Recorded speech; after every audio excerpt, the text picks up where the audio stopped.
الو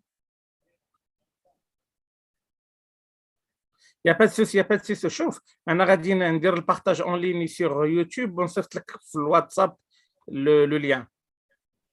نعم. لا لا ولكن راه باميديس هو اللي غيبدا نورمالمون نو. يا با سوسي يا با سوسي شوف انا غادي ندير البارطاج اون ليني سور يوتيوب ونصيفط لك في الواتساب لو ليان. نعم. سي باميديس. لا لا ولكن راه باميديس هو اللي غيبدا نورمالمون نو. يا با سوسي يا با سوسي شوف انا غادي ندير البارطاج اون ليني سور يوتيوب ونصيفط لك في الواتساب لو ليان. نعم. سي باميديس. لا لا ولكن راه باميديس هو اللي غيبدا نورمالمون نو.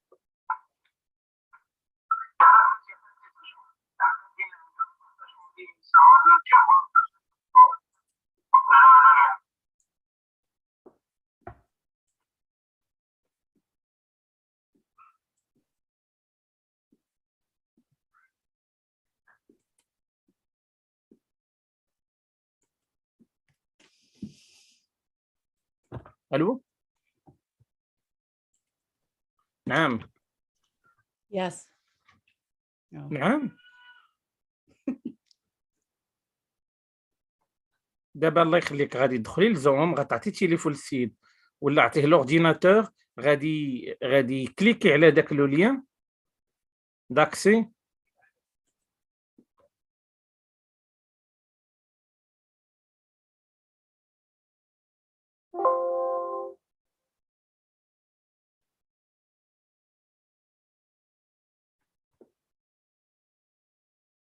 راه غير بلورديناتور ديال السيد خدموا به ماشي مشكل. داكور.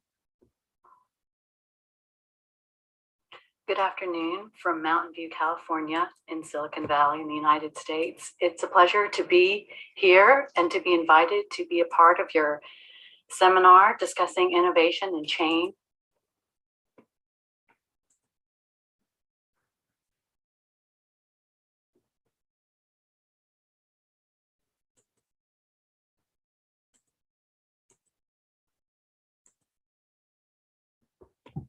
Can I present live? Is that okay? Yes, give me only 1 second. I'm waiting for Mr. Bamidis.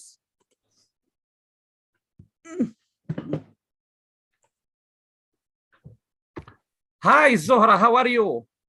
Pamela, are you seeing our Vice Dean? Okay, nice to meet you. Hi, Zohra, how are you? لاباس عليك? I think she had a problem of sound. Yes, she need to regulate it.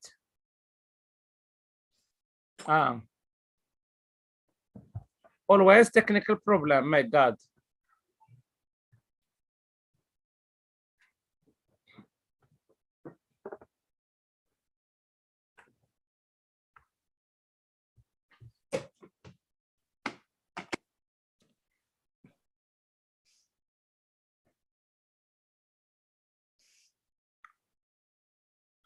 Professor Al-Makhanet, can you hear us?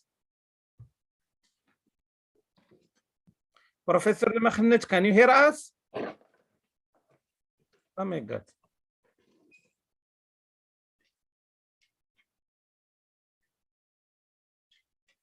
I will send a message to Bamidis.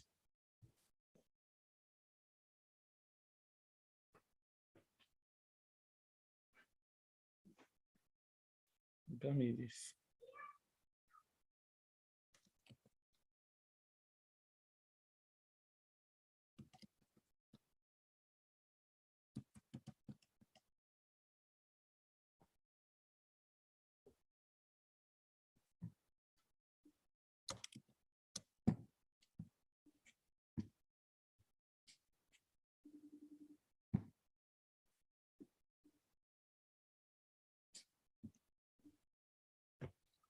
Hello, Professor Bamidis. I'm okay, thank you so much. We are waiting for you. Are you online? Okay, wonderful. Thank you. Okay, you're welcome. Cheers. Bye bye. Yeah, he will join us in 1 minute, Professor Bamidis. Professor Lemkhannet, can you hear us, please? Ah.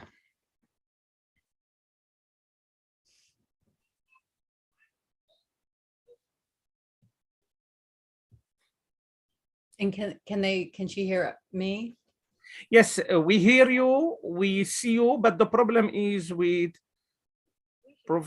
Professor Lemkhannet. I think she had a problem with sound. الو السلام عليكم. راه المشكل عندكم ماشي حنا، راه عندكم شي مشكل في الميكرو ولا شوفوا ياك ما شوف غتشوفي لتحت. بلاتي ديزاكتيفي لو سون، حيت لو سون عندكم خدام. شوفي الله يخليك لتحت، ياكم ما باركين على ديزاكتيفي لو سون ولا شي حاجه عندكم نتوما في البيسي.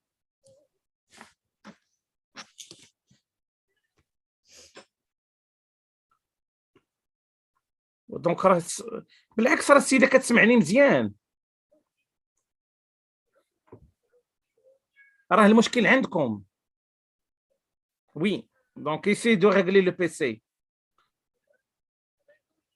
لا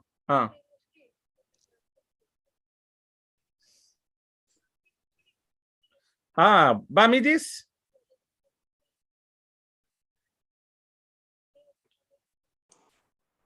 Hello. Hi, Professor Bamidis. How are you? Hello, how are you? Okay, I'm very well. Yes, okay. Can you hear us? I can hear you very well. I don't know if Okay, me also. I'm hearing you.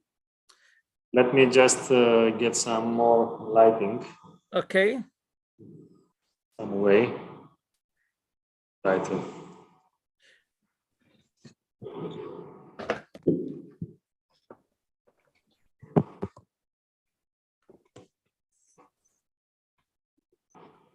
So, let me change the orientation.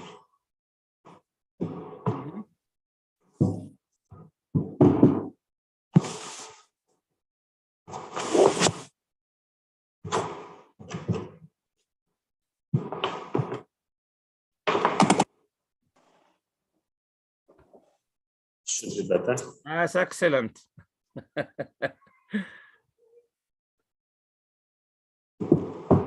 Allô?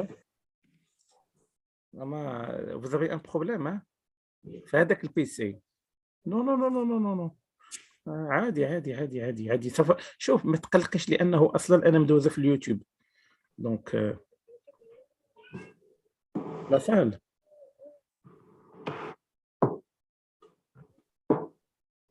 لا ما كنشوفوا حنا لا صال لا والو، حيت حنا كنشوفوه سيغ يوتيوب. لا ما كيشوفوش كيشوفوني انا بوحدي.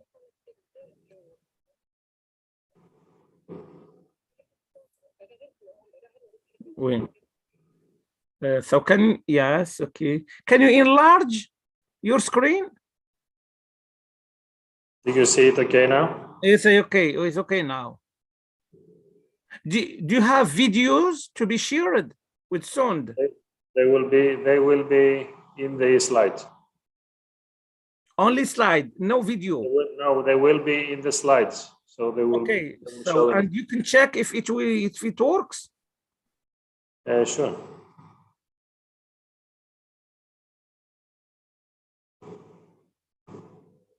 راه قلت له حيت خصني تنقول له الا عندك شي فيديو وريه قبل نشوف واش خدام ولا لا.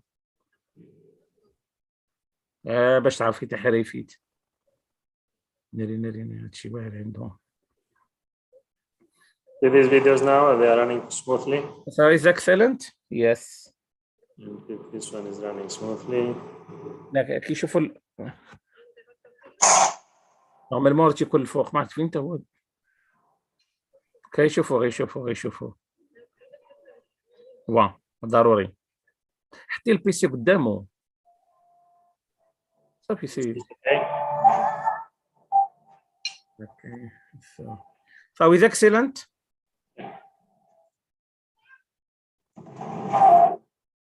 So Professor Hassan Wisgani, we are hearing you now. أستاذ سدي عفاك.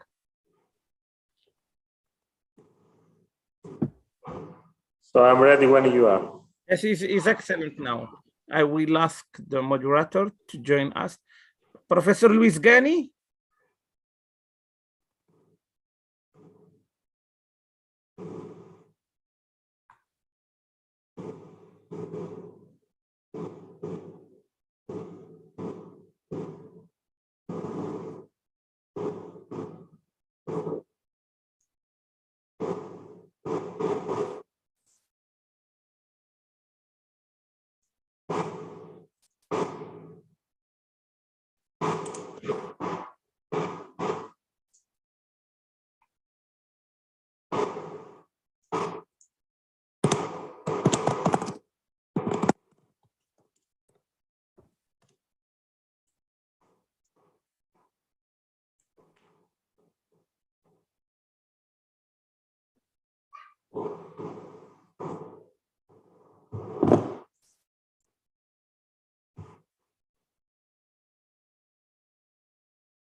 Ça marche?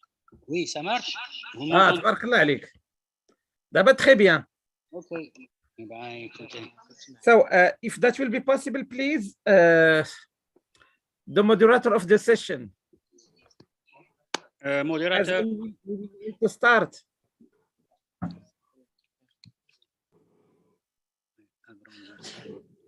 The chair of the session.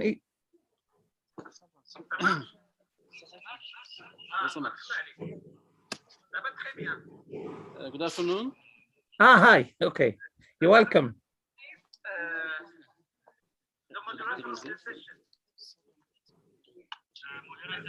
Yes, can you hear me, please? Yes. Okay. Thank Wonderful. you. For the audience.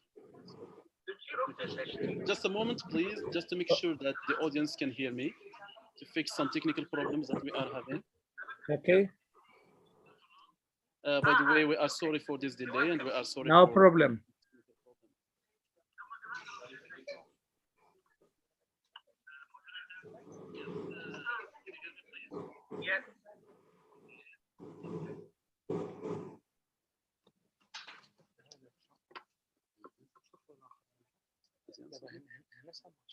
بالنسبة شكل المفتاح كان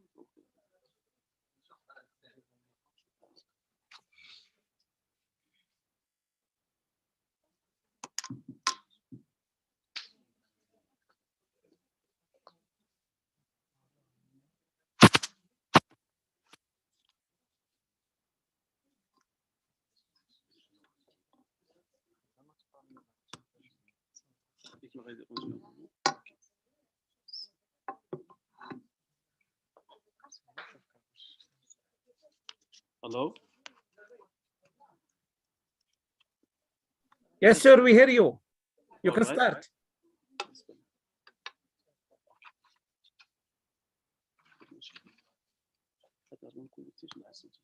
ممكن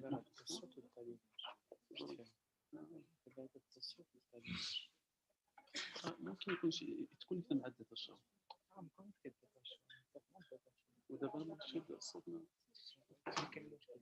بالنسبة للناس يسمعوا ما كاينش ديباك في الصوت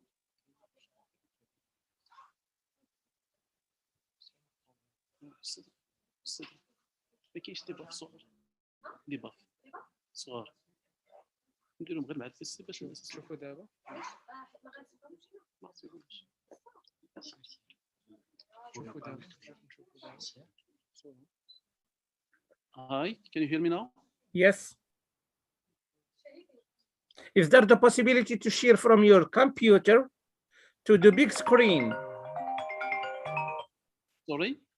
Is there any possibility to share from your computer to the big screen in the room? Yeah, we have that possibility, but the problem is with the Are you far? the microphone is not working for the audience, so we don't have speakers so that the audience can hear us. No, the speaker will be able to hear you. Can you hear me now? Yes, we hear you very well. The question is addressed to the audience. Sorry. Can you hear? Okay. All right. So, right. So, good afternoon, everyone. First of all, we have to apologize for this delay and for these technical issues that emerged at the beginning of this session. So the purpose of this session, as you can see in the agenda of this scientific day, is to highlight and shed light on some innovative methods and innovative teaching techniques in the field of medical education. As you know, the field of medical education and the field of medicine in general has witnessed several dramatic changes at different levels. And this requires actually the development of appropriate teaching techniques that can align with these dramatic changes that are taking place everywhere. In this context, actually comes the presentation of our first guest speaker, Mr. Bamidis. So let me first introduce to you our first guest speaker. So the topic of the first presentation is about new trends and the approaches for patient-centered digital skills in health science education. Our speaker is a well-known figure in this field, so he has a great depth of experience in this field because one of his research interests actually is technology-enhanced learning in medical education. This involves Web 2.0, semantic web and open link data, serious games, virtual patients, and so on and so forth. Actually, I have a long list of the interests of our guest speaker here, but because of the constraints of time, I cannot go through all these details. I'm sorry if I didn't mention some important things, Mr. Bamidis, right?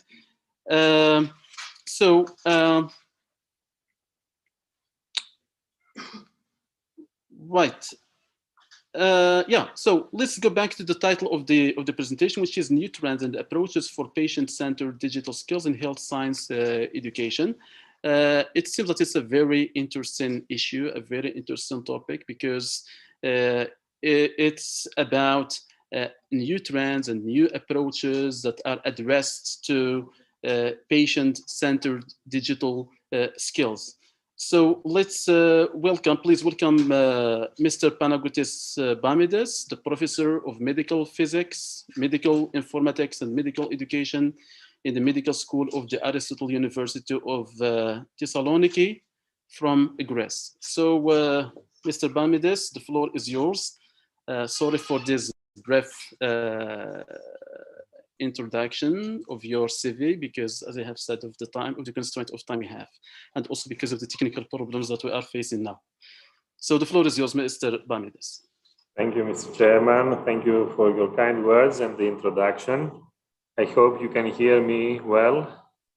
Yeah, we can hear you well. Yes. My slides appear properly. I would like to thank also Professor Zora Lemkende for the kind invitation. I'm honored to be with you today, and I'd like to share with you some of our developments regarding patient-centered digital skills in health sciences education. I hope it's going to be interesting for you. So some of the challenges for medical education is what we will start with, and then going to the approaches that are appearing slowly but surely for One Health. So I'll introduce a little bit the subject and present you some of our plans for the digital upskilling of health sciences professionals in this domain. But then also try to share with you some of the developments we have with contemporary technologies like immersiveness, 3D printing, virtual patient scenario-based learning, escape room designs, and stuff like that, through contemporary examples from projects that are either recently been concluded or are still running, and finalize with my enabling infrastructures bit on the School of Medicine at the Aristotle University of Thessaloniki in Greece. So as you correctly said, I'm a professor at the School of Medicine, directing the Lab of Medical Physics and Digital Innovation, and also leading the Medical Education Innovation and Research Unit of the Biomedical Research and Education Research Center we have in the school. So let me directly go into my introduction. Education and training of doctors and health professionals of tomorrow is undoubtedly shaped by digital technologies, but also modern pedagogical approaches in a way. Because in many discussions we have with clinical educators and key professors in this field, we all seem to agree that technology is not on itself a panacea and is not itself enough to cover this need. And the need is for touching the next generation doctors that we have in the undergraduate and then also in the postgraduate years but also touching the earlier generations of professionals being acting at the moment. So I'll start by saying that all these new technologies and emerging technologies set the excitement pace, and they are causing disruption. But they should also, and that will be my conclusion, they should be going hand in hand with innovative experimental and learning episodes that should be creating some kind of evidence in order for these practices to become as best as they possibly can and become recommendations, basically. So the whole environment in medical education is also driven by the urgent need to create digital solutions and also allow for a wider notion of the topical resiliency. In that very sense, any health workforce training should be topically allowed for what is called the One Health approach and ideas. But this also needs its own upskilling, apart from the digital upskilling that we need to create for these things. But what is the One Health concept? Of course, the human health is always at the center of the acting health professional. But in this case, you see that there is a lot of intermediate bits, and these connect to the ecological environment, to the environment that we live and act and sort of behave. So inevitably, things like the individual health is connected through the population health approach and any ecosystem health approach, meaning that we need to take care into account the animal sort of health as well as the translational medicine approaches, which take into account everything from metabolism to environmental hazards and climate changes at the moment. So in simple context, we take into account the environment, the humans, and the animals, and that intersection is currently noted as One Health. It also incorporates, of course, individuals, populations, and notions of well-being, and therefore a holistic approach to this idea, together with what I mentioned about the animals and the plants and the production of a well-being approach in the whole health of the environment, basically, an ecosystem that can provide enough health viability and well-beingness, if I can use the term. So that has been actually realized dramatically in the 2.5 years that we have experienced this COVID-19 pandemic. Of course, the approach is earlier than that. It appears almost 20 years ago, that identifies the health interdependencies between people, species, and the ecosystems, as I mentioned. But the COVID-19 pandemic demonstrated how closely this human health is intertwined with the health of animals across our common habitat, which is the Earth, of course. So what lessons did we learn from this? The pandemic itself has brought forward several gaps, especially in the European health system crisis that we have. The preparedness related to the lack of proper monitoring infrastructures, the clear coordinated scientific advice for timely policy decisions and public communication, and the continuous and sufficient investment that needs to be done. And in recent years, basically last year, the European Commission launched this EU for Health program as a response to this pandemic, as a response to the challenges that appear in the healthcare systems nationally and obviously European, internationally, etc. And in this program, there is a need for a digital transformation of healthcare, which may act as an enabling agent to materialize these lessons that I mentioned and develop people's digital capabilities in this domain. I would say here, just to avoid the long text, that's lifelong learning for everyone and everywhere in this agenda is the only way to strengthen the skills and the capacities, but also create a sustainable competitiveness. And this is outlined in papers like the European Green Deal and the Entrepreneurship Competence Framework that is supporting these actions. So we have been creating an initiative which we called eHippocrates in the last few months. Hopefully that will go forward, which we want to create a contemporary, high-quality digital upskilling and flexible experiential training episodes for healthcare workforce that could materialize this One Health approach and exploit the micro-blogging and micro-credential environments and frameworks and other delivery technology that are shaped in the horizon, basically. So we want to basically create a group of partners that will be dealing with expanding these approaches, creating content, and delivering this content in the best possible pedagogical approaches, if I can frame it in this way. And you can see a diagram here, which we are engineering at the moment and trying to create for digital skills, consisting of basic digital skills as well as advanced digital skills, framed around the idea and the notion of the One Health that I mentioned, but then splitting into also sectoral advanced skills for nurses, for veterinarians, for medical doctors, for dentists, for mamas, for pharmacists, all healthcare professionals basically. And also topically allowing for skills on resilient health spaces like interprofessional collaborations, co-creation methodologies powered by the Living Labs approaches, as well as other soft skills and skills on ethics and safety.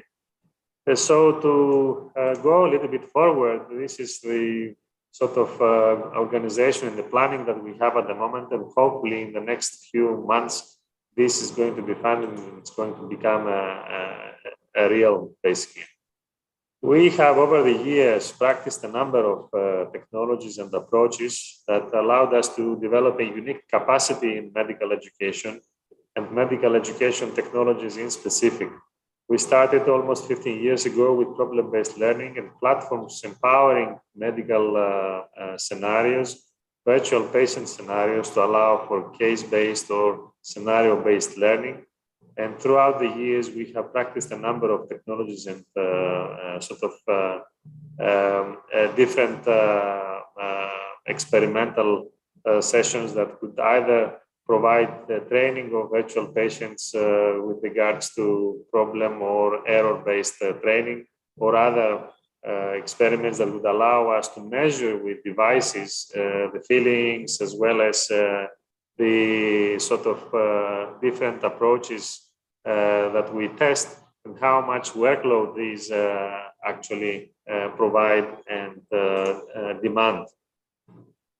Back in 2009, we started with one of the major programs which were funded at that time by the Content Plus program of the European Commission, which was called M-Educator. And I had the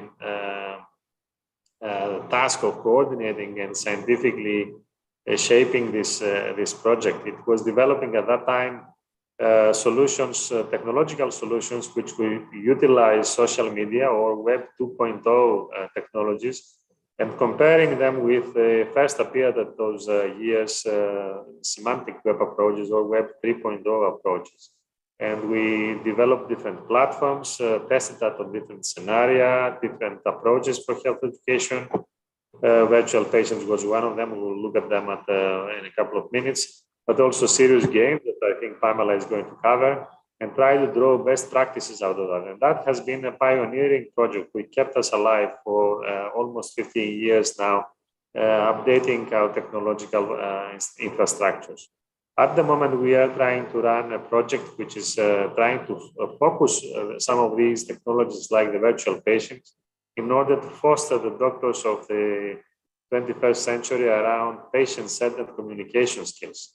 And we have 3 European partners trying to build capacity basically in other countries of the Asia front.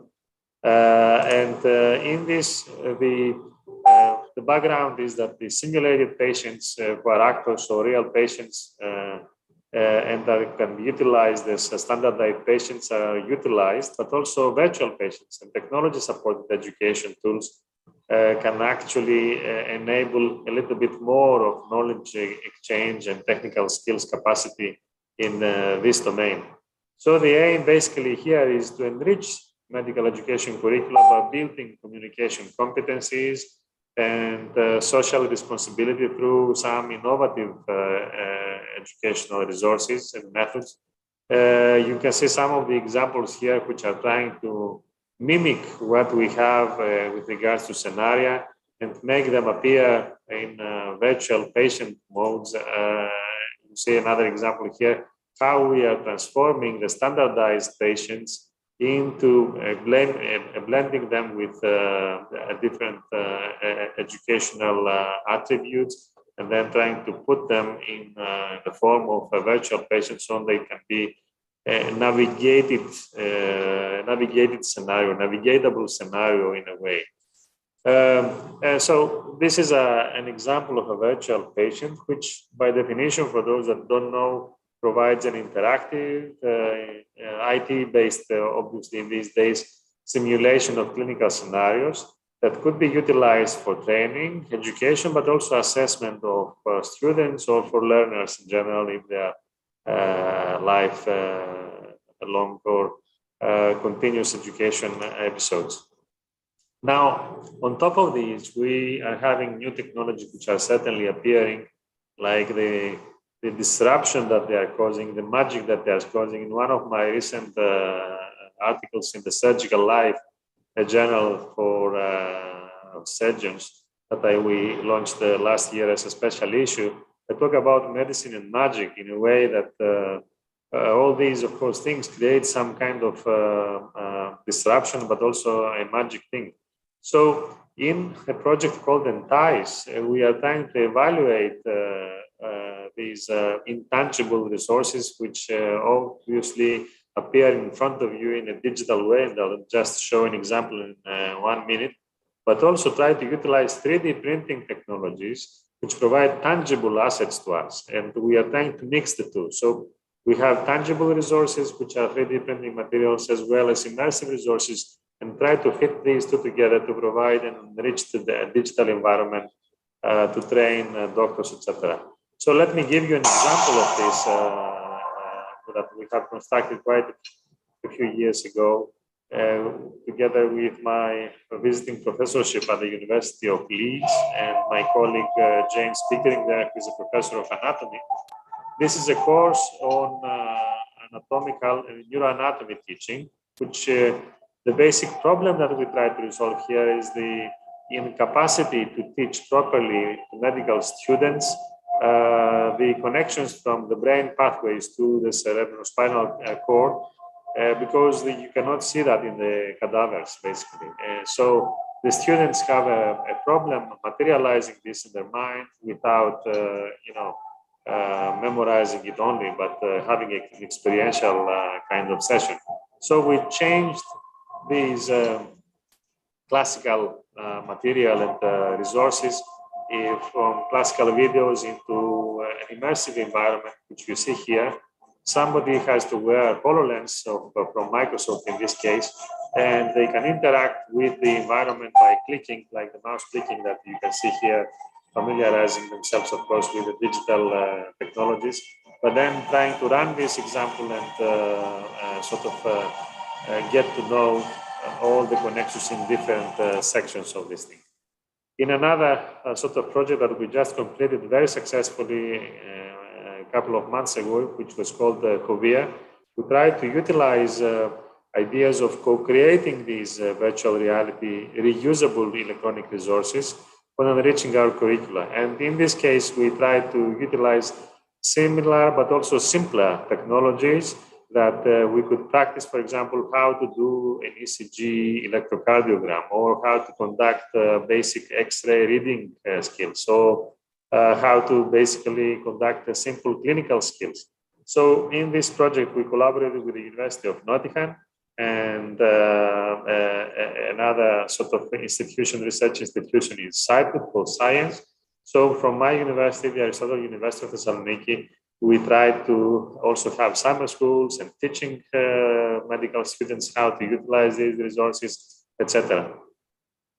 At the moment, we are expanding to one more pedagogical approach, which is the use of escape rooms. Escape rooms, as you might know, are utilized for fun these days. The X generation of young sort of students are utilizing them a lot in their spare time to have fun, resolve different problems, and try to find solutions to different mystery questions, etc. Is there any possibility that we could utilize these approaches to make medical education more challenging and more interesting? Yes, there is. And in this project, which is called Escape for Health, we are actually trying to create such scenarios for multi-professional experiential training and education in healthcare. So we are co-designing together with students and health professionals such scenarios that could be utilized in physical escape rooms that you may all have experienced in different settings or your cities, but also simulate these in virtual environments where mixed reality or augmented reality artifacts could be utilized to sort of enable remote training in courses of the pandemic, etc. So you see an example that we are creating in Thessaloniki at the moment with the Diamond Cruiser and different facilities that we are engineering in the virtual environment. We are co-creating this, and we are trying to utilize learning outcomes in the escape room so that students can collaborate with each other in a stressful setting, identify situations where they should apply, for example, personalized protection equipment, but also demonstrate that they can apply basic clinical skills like the ABCDs or the AED skills and the BLS courses, etc. And you can see some examples here on how we have utilized co-creation sessions to develop these scenarios for the escape room, to discover the knowledge, to define objectives, to define the riddles that we use and the tasks for the designs and the implementations. A number of users here, undergraduate users, academic teachers, paramedical experts, you name it, you have it in the interprofessional skills. In the CLUDA project, which is running almost at the same time with probably a 9 months difference, is that we are trying to utilize escape designs together with other pedagogies in order to analyze, for example, create an innovative online collaborative learning activity, which can be either testing team-based learning or case-based learning or problem-based learning, in a way containing escape room elements to form what is called a combined learning activity. And these designs are basically then combining different learning activities. And we want to utilize these experiences to build a training program, basically, that could create competency-based approaches to learning in implementing these combined learning activities. So we are putting learning goals into, more formally, in a way, because in the Escape for Health we also have this, but in this case we put more formally learning goals attached to the escape room goals and the escape room mechanics to have more engineering pedagogical approaches. So we are trying to match basically game goals and learning goals with approaches that will tailor students' capacities, skills, and educational needs in order to design proper combined learning activities with an escape room component basically here. And the benefits of this are still to be explored, but you see some of the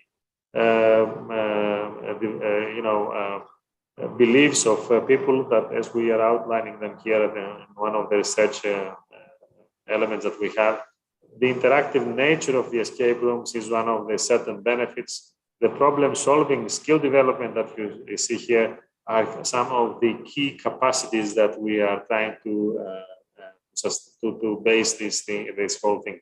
Obviously, being pedagogists in medicine, we are trying to follow Bloom's taxonomy and the pyramid that you are probably all familiar with, and try to base all our gamification in the escape rooms in such sort of grounds. So we have the behaviorism, the social constructivism, and the cognitive constructivism. Different elements of these have to appear in our approaches, either inside the escape room or just outside the escape room when you were doing a debriefing, basically. The key characteristics of escape rooms is that you sit here in a word cloud to solve puzzles, but through the solving of puzzles and having fun through the game, get some teamwork-based skills, interprofessional skills in this case, that could be more engaging and more experiential, so to say. I will close my talk with examples that I have from another project that is being running in the last 2.5 years, which is called InAdvance. In InAdvance, we are focusing on other patient-centered approaches, in this case for palliative care, and we are trying to augment basically the whole ecosystem by technology, but also more supportive actions. As you might know, palliative care is the end of life care, basically, as we have it. And the main principles is that you want your patients, but also the relatives, to have a relief from pain or distressing symptoms, and get into the notion of a dying process as a normal life process, in which you want to enhance the quality of life and implement as early as basically achievable all these frameworks to cope with difficulties and provide a decent dying environment. So whole supportive care ecosystem is what we are trying to utilize here. I'll just mention that the virtual patients and scenario-based learning that I mentioned earlier is also available in this problem. So we are developing, and we have developed quite a few examples in which these scenarios are either attached to what these people can do or the relatives can do to improve their quality of life in everyday settings. Or we are trying to utilize these sessions for teaching our students and learners to, for example, learn how to break bad news through animated scenarios, etc. But we also use more advanced technologies like the VR platform to make empathy training for medical education. So you see some of the examples here that we are trying to simulate environments. We are also using a living lab, which is called Healthcare Transitions Living Lab within a hospital pathological clinic, in which we are basically trying to enhance empathy skills that these young doctors should have. And you see that we are combining here the use of the virtual patients' questions and resolvement of the scenario, but visualizing them in a virtual environment where the whole living labs concept is actually seen here and simulated. Mindfulness interventions, awareness increase, and pain management is some of, or reduction of stress is some of these topics that we utilize. And you will see these in these 3 videos, how we can transfer users to a beautiful and calm and virtually created location where they can at least relax a little bit to stress, to relieve stress and manage a little bit their pain if they can measure. That's not the only thing, of course, but it's some of the virtual reality apps that we utilize for relaxation and pain management. To cut the long story short, everything we do, we need to evaluate, we need to assess. Does it make any difference in learning gains? Does it make any difference in education benefits? And we always have to measure that. And in this paper that we published in an anatomical journal is basically, we are comparing the benefit that we have from mixed reality, this right-hand side graph, which is in red, with the classical screencasting or usual video animations approach that you see in blue. And we are trying to have a double-blind clinical trial, if I would say, but it's an educational trial here, fully blended with ethics approvals, of course, but trying to see whether these technologies can at least do as good as the old approaches. If they can do, then we are happy with them. And in this case, they do at least similar to what the others have. So in my school, to conclude, we are trying to create these environments where the special unit for research, biomedical research and education can enhance these things further. And you can see a number of units here, clinical trial units, precision medicine units, and translational research units, which are sort of vertical axis of research. All of them are trying to provide inputs into the education and innovation axis that I lead in this biomedical research institute in my school. And the focus is basically on innovation and disruption. We started with patient-centered communication skills, but also exploiting scenario-based and problem-based learning through mixed reality or virtual reality or augmented reality artifacts like the ones I showed. Obviously, there is a long way to go, and we are basing a lot of our approaches in the last few years on co-creation and living lab approaches, collaborating with the European network of living labs and other institutions, but also being attached to the European Union of Medical Specialists and NASCE, which is the network of accredited clinical skills centers in Europe, which have accredited us as a knowledgeable and a validated training center. These are our tools that will drive us forward to the next sort of decade and hopefully make an impact in the medical education. With these thoughts, I would like to thank you for your attention and thank you again for the kind invitation. I'd love to be there with you, but unfortunately, it has been a short notice and could not be dealt with this time, but hopefully some other time. Thank you. Okay, thank you. Thank you, Professor Bamidis. Thanks a lot for this insightful presentation in which you have enlightened us with useful information about teaching approaches and teaching practices, okay, that work effectively in the medical field. Actually, your approach to this issue is very comprehensive in the sense that you have touched upon the effective practices that can develop both technical and soft skills of medical students, right? So you have spoken first about some challenges that are faced in this field, and then you have moved to the importance of simulations in the field of medicine. And then you mentioned you have actually been successful in making a link between theory and practice when you mentioned how these teaching practices are linked to Bloom's taxonomy, okay, in the sense that such practices can develop, okay, different types of skills, both the bottom, the what do you call them, the lower order skills and the higher order skills, okay, of Bloom's taxonomy. So thanks a lot for this for your presentation, right? For the questions, we will leave them till the next presentation is delivered. So after that presentation, so the questions will be shared, right? Now we move on to the next presentation. So by the way, as you can see that the first presentation has been a little bit general, it has been comprehensive, but the topic of the second presentation is more specific, okay? So it tackles the importance of serious games, right, in the context of medical education, right? I hope that Pamela Kato is here. Can you hear me, please? Yes, I can. Can you hear me? Yes, I can hear you. Right, so let me first introduce the topic and introduce the speaker before I give you the floor to give your presentation.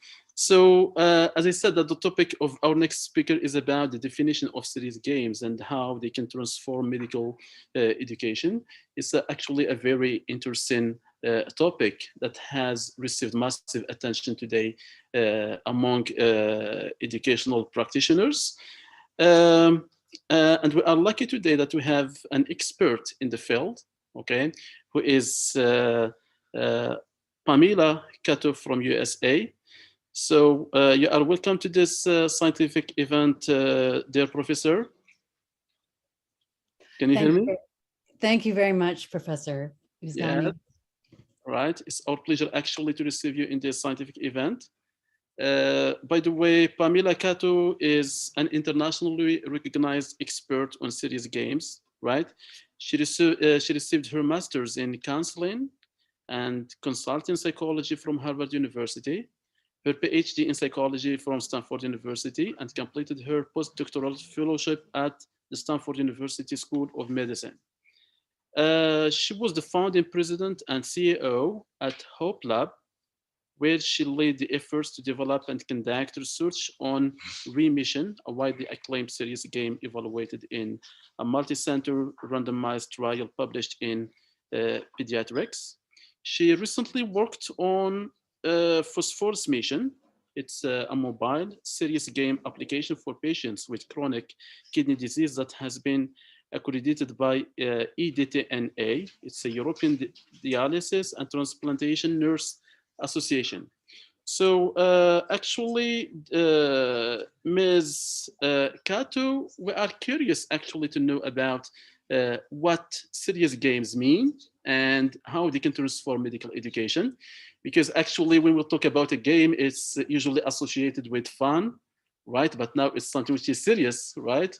So we are actually curious to know what you meant by serious games. So the floor is yours, Professor Pamela Cato. Thank you, kind chairperson. It's a pleasure to be able to speak with you today. I've been doing a lot of work recently in developing countries, so I'm really excited to be able to share the work that I've done with you and to talk with you about serious games and how they can transform medical education. What I'd like to start with is just definitions. So what is a serious game? And it's a game. It can be digital. It can be a board game that has education and training as goals in addition to entertainment. And I like this definition because it includes the word entertainment. I think that when we're teaching and training, we should start exploring the possibility that it can be fun, and then we can engage in play and experimentation and learn from that. Next slide. And I wanted to talk a little bit about gamification and differentiate that from games. And basically, gamification is applying game design principles and techniques like rewards and feedback in the real world for non-entertainment purposes. So in a game, when you play a game, you know you're in kind of a fantasy world. It's not real, and there are rules in that world that don't necessarily apply in the real world. With gamification, you get, badges, you get feedback about how you're doing, encouragement, you get different challenge levels, like with your airline mileage program, to improve your performance, and it impacts you. But the purpose is not for entertainment, even though it might be fun. And the next thing I'd like to address is simulation versus a serious game. Because again, serious games and simulation, especially in healthcare, they're often terms that are used interchangeably, especially when simulations use gaming technologies to train. But the way I see a simulation is that a simulated training really tries to be very accurate and to mimic reality very closely, so that it's close as possible to what the learner is supposed to enact in the real world. And the idea is that as long as you keep it really close to the target situation, you will enact those behaviors in the real world. And that's what simulations try to do. And what a serious game does, which is incredible, especially to me as a psychologist, is that we use fantasy to increase engagement. It's not real. That there's not a nanobot inside your body. There's not elves and bells and whistles going on when you do something right, but it increases engagement. It brings you back to the feeling when you were a child, when you were exploring things, you didn't care about failing, you were curious. And that's how you learn, and you gain insight through experimenting and interacting. But the goal is the same. It's to impact behaviors in the real world. And what has been fascinating for me in working with serious games is that these fantasy digital situations have actually impacted behaviors in the real world. and not just in the short term, but in the long term, for example, medication compliance. And the other thing is that a lot of time we think of learning as, in order to learn something, you have to do it every day, you have to do it multiple times, but you could put someone in a simulated situation. This probably happens in simulation training as well. And when they're in that situation and interacting, instead of reading about it, they learn. It doesn't take a lot of time. It's a different sensory experience. And I'm sure the previous speaker has probably found that in his work as well. But that's the difference between a simulation and serious game. It's basically a difference between reality and fantasy. And why should we use serious games in medical education? Like I said before, because they have the potential to increase engagement and motivation. In the old days, we used to think about medical students, they were always memorizing things. It was a lot of remote learning, rote learning. And then we started moving into problem-based learning. But with serious games, we're actually saying, like, we're going to make it fun for you. We're going to give you a dopamine boost while you're learning. The other thing that what we like serious games for is that they promote mastery. So the way you set up games, they're supposed to be fun, they're supposed to be enjoyable. And as fun, we don't punish failures. It's not like the real world. The other thing too is that we reward behaviors that are good in games. We can do that. A lot of times in the real world, we do things that we're supposed to do. We pay our taxes, we clean our houses, but we never really get rewards for it. But in games, we can set up situations so that you're rewarded for the behavior. And also, like I explained before, exploration is encouraged. And I think curiosity, asking questions and feeling comfortable doing that is an excellent way to learn. And it's how we did as children. And we shouldn't have lost it. The other thing that I think serious games are helpful for is that they can convey complexity through visuals and interaction. You can learn about things through a book, but it's a different learning process to learn visually and also to learn through interacting with things. And that is what the technology of games have allowed us to do. And like I said before, there's a potential for long-term impact on learning and behaviors in the real world through this approach of immersing people in well-designed serious games. So what I'd like to do today, as the host suggested, is I'd like to go into depth about a game that I developed several years ago. Actually, we've completed it in 2011, so it's been a bit more than 10 years, but it was a bit ahead of its time, so I think it might still be relevant. And I hope it inspires you, but it was a game to train young doctors about patient safety.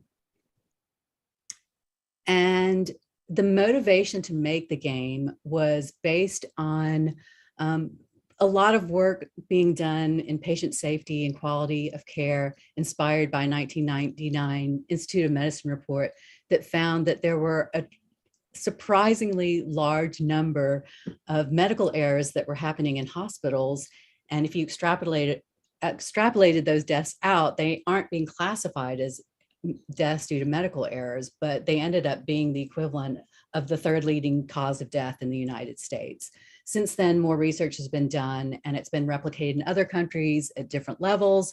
But basically, this kind of hidden problem was revealed by looking at different clues to medical errors in the long term, how they can lead to morbidity and mortality. And so when healthcare professionals are in care for patients inside hospitals, medical errors play a leading role in morbidity and mortality. And as we all know, what has also come to the fore, especially when we look at patient safety, is that there's a need to train non-technical skills. When errors are made, it's not because doctors don't know the correct dose to give patients. It's not that they don't know that they're not supposed to leave surgical tools inside a patient's body after they're done with an operation. They know the right thing to do, but there's cognitive biases. There are things that are going on psychologically and behaviorally that are at the root cause of this problem. For example, an analysis done by the Joint Commission found that communication errors were a root cause of more than 60% of the errors revealed in several hospitals. And the problem has been, and it has changed since I've been, and it's getting a lot better, is that these types of soft skills have not been traditionally included in the medical curriculum. They need to be integrated. It's still not clear how it can be integrated, as the previous speaker was speaking of. And one thing that was happening around the time we were working on the game was the WHO came out with a number of factors that needs to be taught in medical schools. They were mandating schools to address these. And one of them was stress management. And I was talking to a lot of simulation centers, and they felt like they had the capacity to teach communication, teamwork, and decision-making skills, but they didn't have a lot of capacity to teach stress management. So we thought we would try to address that in a game. So we made this game. It's called Aeromedic Sky One, and we focused on soft skills and especially stress management. So when I first started looking into the area of patient safety, I was reading a book written by an expert, and he was explaining the different types of errors that occur and why they occur. And he was talking about cognitive biases and misdiagnosing. And he also said, you know, stress plays a role in people making errors across the board. And that was the last mention that was made of stress. There was no mention of how big of an impact it was, or, you know, any interventions that have been delivered to look at stress management, interventions on reducing medical error rates. So we thought, okay, let's try to do something about it. I am a psychologist. There are plenty of stress management interventions. And it happened to be that I had played a game called Journey to Wild Divine. It was made by a studio called Wild Divine in Colorado, and they made a biofeedback game that looks at your heart rate variability and your stress response, your galvanic skin response. And you learn breathing exercises, and you can control events in the game to the extent that you're able to control your physiology. And I thought that was really cool. And I thought, maybe we can do that with medical students as well. And it's almost a perfect application of gamification because of a serious game, because biofeedback, it's a therapy, it's effective, but it's very boring to engage in.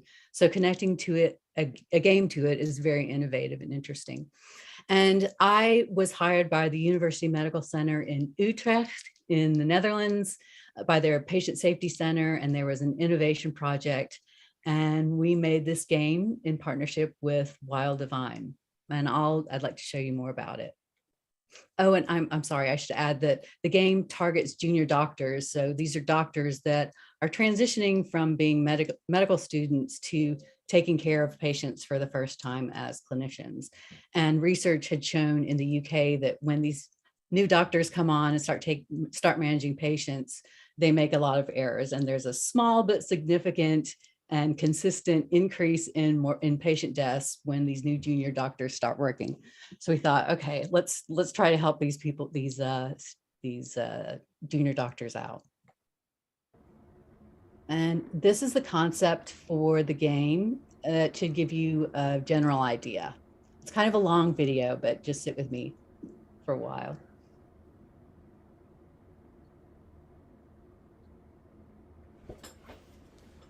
As a junior doctor, there's a lot you need to learn. And a lot of stuff you need to learn the hard way. But some things you would like to be able to learn not the hard way, especially when patients get harmed. It'd be really nice to learn about situations before you're actually having to experience them.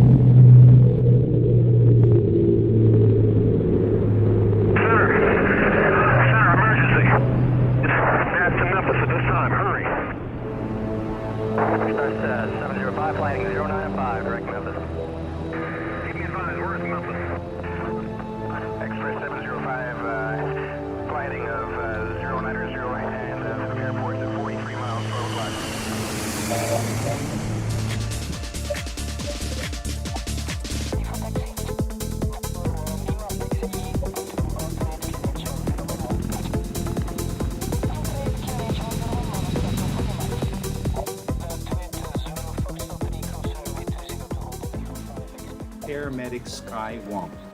We are an international team. We communicate in English and we don't have borders on board. The interesting thing, our plane is both an airplane and a hospital. Only the best doctors work with us. We can only take the best of the best as part of our team. You also know that our work will take us to very dangerous places, and the work you do can be in very stressful situations. So in order to be able to handle that, we need to make sure that you're up to the task. What we particularly need to know, can you work effectively as part of a team? Are you aware of all the safety issues on board and the issues with patient safety?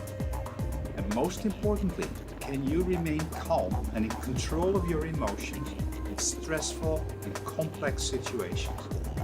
I'd like to introduce you to the rest of our team, so follow me on board of the ship. You will notice that it's a busy ward here. A lot of things go on and a lot of stressful events happen here.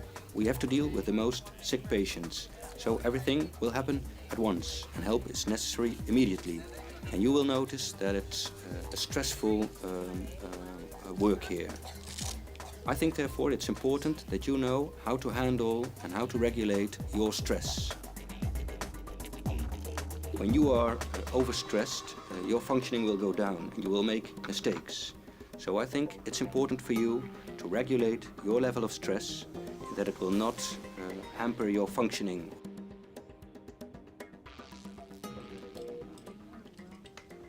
We need some help here.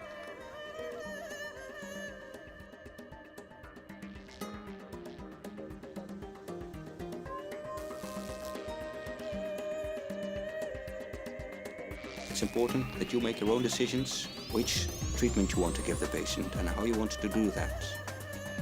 On the other hand, I'm around, and so are your colleagues. We're a team here, so if you think you're not quite convinced it's the best treatment, or if you're not certain about something, please ask me. You can always ask me, you can always call me, it's never a problem.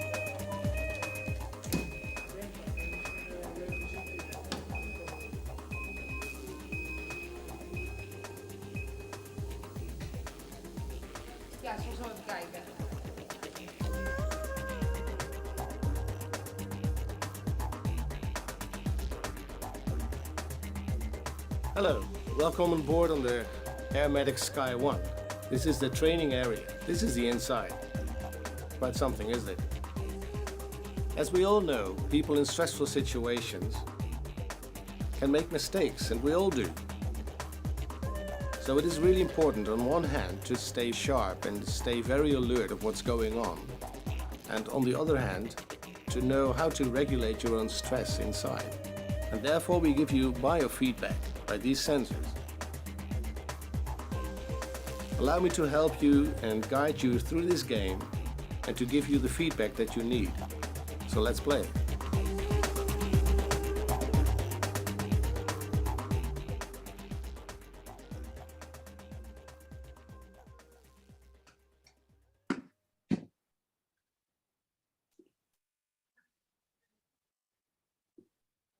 Okay, that was Air Sky One. All As a junior doctor, there's a lot. sorry. All the people in that video were patient safety experts. None of them were professional actors. And so we all pulled together and made those videos. And we really wanted to inspire people. And let me show you some of the concept art for the game that we had. And as you could see, the idea was that you were a medical student, someone learning about medicine, and you want to go on a flying hospital. And here's the hangar where it was staying at the University Medical Center in Utrecht. Here is the doctor's consultation room, very futuristic. Here's the hallway where the doctors had to go through to visit different patients. Here's a patient room.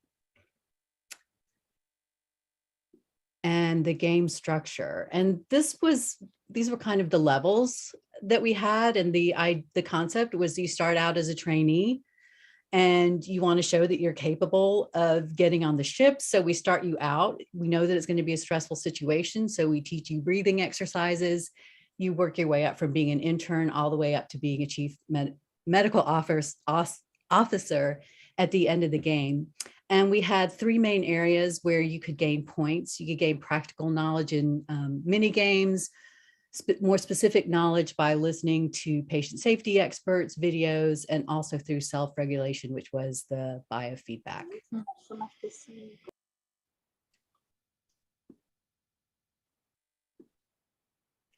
Okay, so for the self-regulation part, let me just show you a quick video that will give you an idea of the biofeedback and different approaches we had to teaching the players of the game.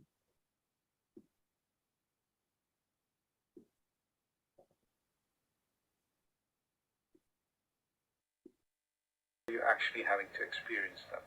The game teaches these young doctors about patient safety while also engaging them in exercises to control their physiology and gameplay through biofeedback. Here's how it works.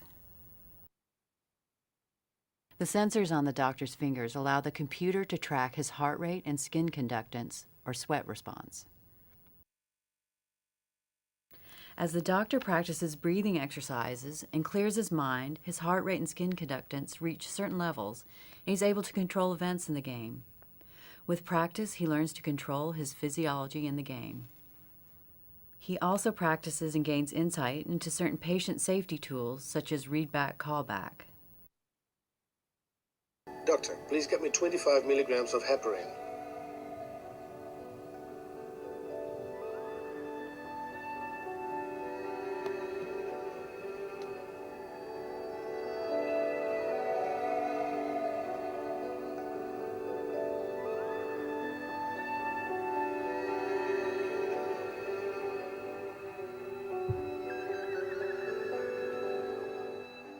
He also plays mini games to gain insight into certain patient safety tools, such as how to recognize warning signs for an adverse event.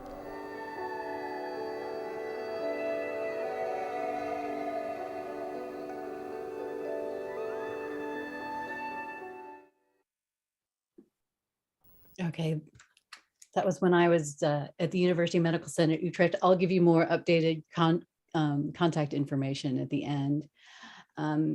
And so those were the different approaches that we used. You not only just learn the breathing techniques, but in order to manage things in the game, for example, inserting an IV, you would use your physiology to bring the needle to insert it into a vein of a patient.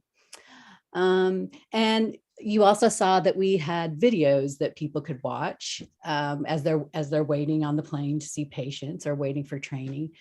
This is Chris Landrigan, who is a patient safety expert at Harvard Medical School, and he did a lot of research on sleep deprivation and interns and practicing doctors, and looked at the impact on medical errors.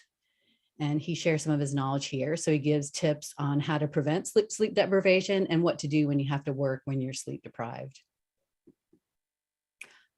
This is Steve Harden, and he is, as you can see from his outfit, he's an airplane pilot. And we were inspired in terms of the concept and also in terms of the work by the aviation industry and their safety training approaches with simulation and the different techniques that they use in their practices. In airlines, it's actually one of the safest industries, and it's way safer than the medical industry. And so we asked him to come and give some talks as well, and he appeared in the game, along with other experts, these experts from different countries. And Rhea Seddon, she's a former astronaut, she's a surgeon. And yeah, you might recognize some of these faces. Rick Edema, who does a video training, and Ken Catchpole, who was in the UK and is now in the US and looked at quality training as part of patient safety. And I'll just talk a little bit about some of the mini games that we had. I showed the red flags game, but we also taught them about communication. There's a technique called SBAR, and it stands for Situation, Background, Assessment, and Recommendation. And it was developed so that students, when they call their supervisor or nurses to ask for advice, they had a structure that they could follow in communicating to ensure that the person on the other line that was listening got a full view of the problem. And so in this game, we would have the player could select between different options of communicating something, and they would get a different score on their SBAR communication. And this was the red flags game that was shown in the video. And I just want to mention too, one of the great things about games is not just that you just play the game and then you learn, but also you play games and they are points for discussion, right? So this wasn't a perfect game. There were several, factors that could, overlapped with each other when you were selecting risks for the different scenarios that came up, and you could discuss them. And so it's interesting, and that's another advantage of teaching with games. And oh shoot, after going through, sorry, this is from my old thing. I didn't remove that video, but what I was saying when I pre-recorded this was that the last level of the game is where you get on the ship and you manage patients. And you get patients, they come in at different times, and a lot of times there's an overspill and it's very busy, and you have to triage and stabilize patients. So you have to balance time pressure with being safe. And that's really the big challenge here. And you can see from the interface in the bottom left corner that you can order tests, you can consult with the family, the nurse, look at the patient history. And the nurse was a really interesting component of this, because a lot of times with young doctors, there's tension between nurses and young doctors, because young doctors have the big medical degree, but often when doctors start working, the nurses know more and have more experience than the doctors. So there was a bit of a power imbalance, but we were trying to teach the medical students to rely on the nurses as experts and to help them and ally with them as partners as they start out treating patients.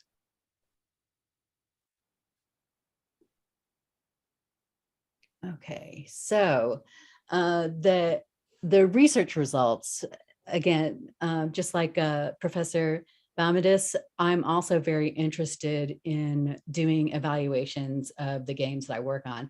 Typically, I'm known for doing a lot of randomized controlled trials with the games I make, especially for patients.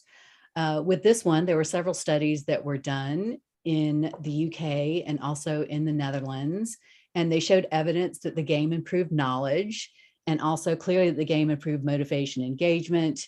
The students really enjoyed playing the game, they wanted to play it, but the learning outcomes that they measured were as good as a short e-module, and the e-module only took the students 1 hour to get through, whereas the game took 3 hours.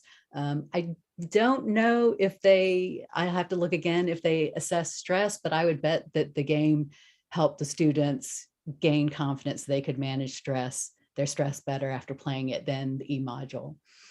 Another study looked at serious games and blended learning and found that with the game, they enjoyed it, it was engaging, but some of the topics that were addressed, like SBAR and callback and the concepts that were introduced in the game, were a little bit too advanced to show students right off and on their own. They needed to have some background information to understand what was going on. So to me, this mostly says that these games really can't just be standalone learning modules. They need to appear in a curriculum as part of a teaching approach. And I mention that because a lot of people, when they develop games, they say, well, when I make this game, you're not going to have to hire a patient safety expert and it's going to replace a teacher because it can just stand on alone. And honestly, I think through experience, we've seen that games don't stand on their own. They support what is going on and increase the number of tools that teachers have to give their students and to interact with them and help them learn. Another a pilot study of the acceptability of the game was done in UK, and they just gave the game to the students again, thinking, okay, I'm just going to give this to you and you figure it out. And a lot of them were having technical problems. And this is a problem with a game. So if you have a bug or a user has a technical problem, it can stop them completely and they don't advance and they can't benefit from the content that you've put in the game. One of the problems with the biofeedback with the sensors is that they don't work the same on everyone. They have to be calibrated towards certain people. And also there are different physiological differences between people. We measured sweat responses. Some people have very small pores where the sweat is very hard to detect. Some people have very large pores and it looks like they're stressed out all the time, but that's just normal to them. But games should be developed to a standard of quality so that they don't break down, so they are easy to use, so that they are intuitive. I think this also speaks to the fact that it is very important when making games to do user testing along the way. You should never, ever invest in a game, put your heart and soul into it and money, and come out with it and have users say, I don't like this, this is not what I want, and this doesn't meet my needs. Same goes to stakeholders with teachers. So these are very complex projects, but overall, I think that the research is promising. It shows advances, there's enthusiasm for it. And that is what we were hoping for, is to do something different and to inspire others to do the same.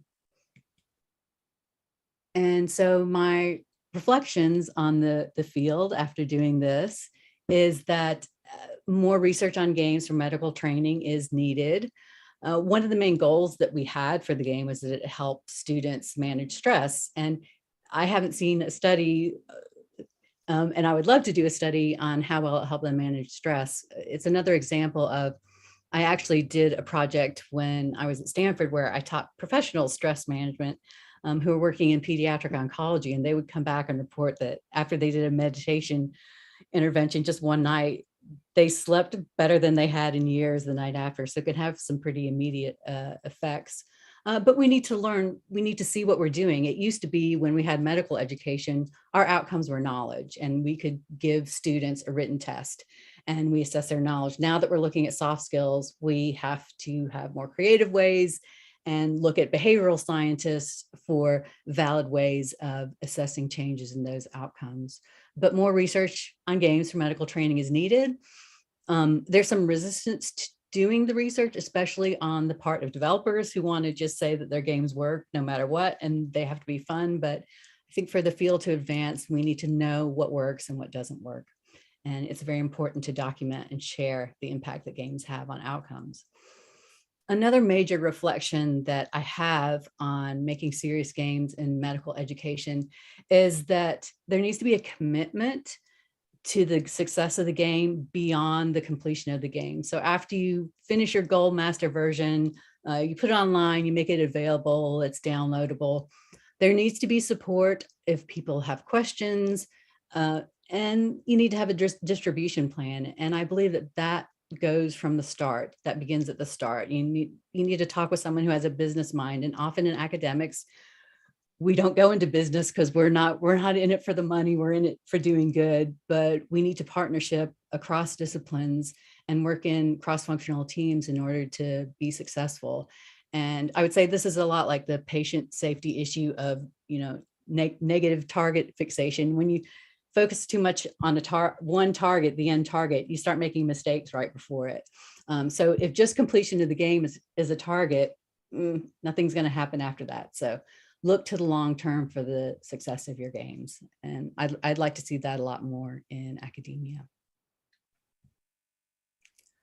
So in conclusion, I hope that I've inspired you by at least one game to the different ways that you can innovate medical training with games. And again, they don't have to be digital. They don't have to be as fancy and flashy as the game that I made. I've also made board games, and I published a meta-analysis on board games for health, showed that they had an impact on knowledge and behaviors as well, just like digital games. You don't have technical problems with board games, but they can innovate medical training. And I believe that they are particularly helpful in training soft skills. And this reaches the point where they can intervene where traditional approaches have failed. For example, what when you have the problem of, I taught this person X thing, they know they're not supposed to do it, they keep doing it. And this is where perhaps I say a game can go in. I always tell people when I'm starting a game is give me the biggest problem you face and let's see if a game can do anything to solve it. And then finally, just want to send the message that it definitely takes commitment, courage, and creativity. In this business, you have to be committed to your product, committed after the game is done, committed to its success, see it through its dissemination. You have to have courage.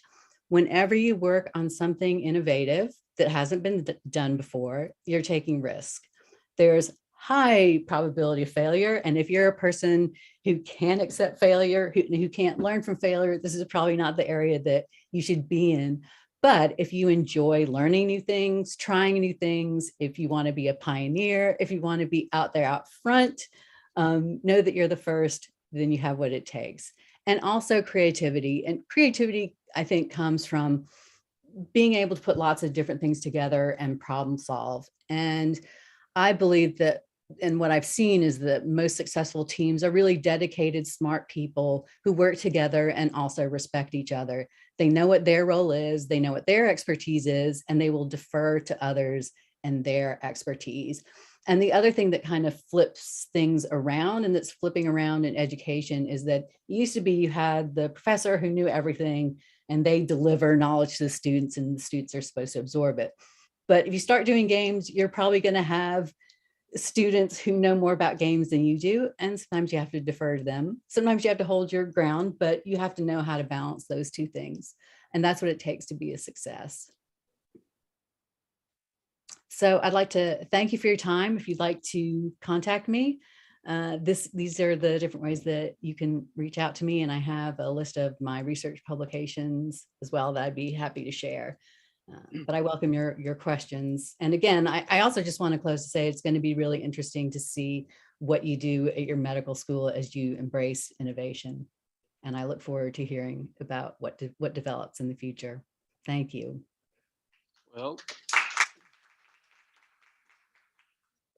thanks a lot, Professor Pamela Kato, for sharing your knowledge and your teaching practices and experience, right? Especially your experience in relation to serious games. Thank you for clarifying this concept of serious game, which was a bit confusing at the beginning, but now everything is clear. Yes, so actually you have clarified what a serious game means compared to simulation. And you have also talked about the gamification, right? And then you outlined the importance of serious games in medical education, okay? Why should we integrate these games in medical education? It's actually very interesting to know, okay, the benefits of serious games. Personally, I didn't know that such games can work in a medical context until today. We used to play games in other contexts, in learning foreign language, for example, in learning foreign languages, but it seems that such an approach can be also effective in the medical context. You have also talked about the importance of these games in promoting life skills and in promoting soft skills in particular. Okay, but I was wondering actually if such a game can also be effective in developing medical students' technical skills or no. Because you have focused only on soft skills. Okay, but you will have time to respond to these questions later after we get questions from the audience. By the way, I have to acknowledge that many people here don't speak English fluently, and I will have to translate their questions to you so that we can facilitate communication between you and the audience. Right. So the floor is open to your questions. If you have any questions that you want to, to ask for both the presenters, Professor Bamides and Professor Pamela Kato. Yes, any questions, please? By the way, I have already got 2 questions, so waiting for other questions. So one of the questions that I got is, what would be some obstacles of adopting gamification and series games in a medical context? Okay, what are some of the obstacles, taking into consideration, for example, the teacher's attitudes, the students' attitudes towards games, the logistics, okay? So things like this. So this is one of the first questions. The second question that I got is related to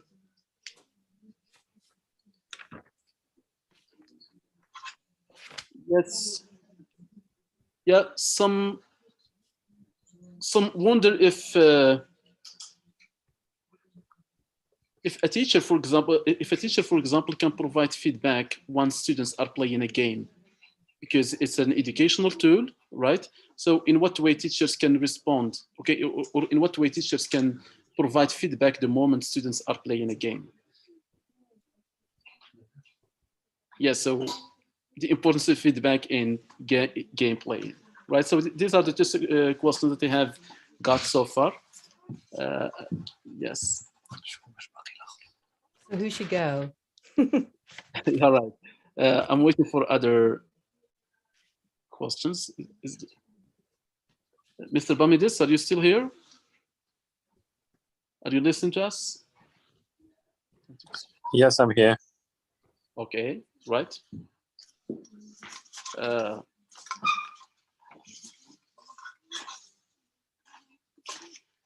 Yes, Mr. Bamidis, we have started getting questions from the audience, but the first 2 questions are related to the last presentation. Maybe other questions will be related to the first one.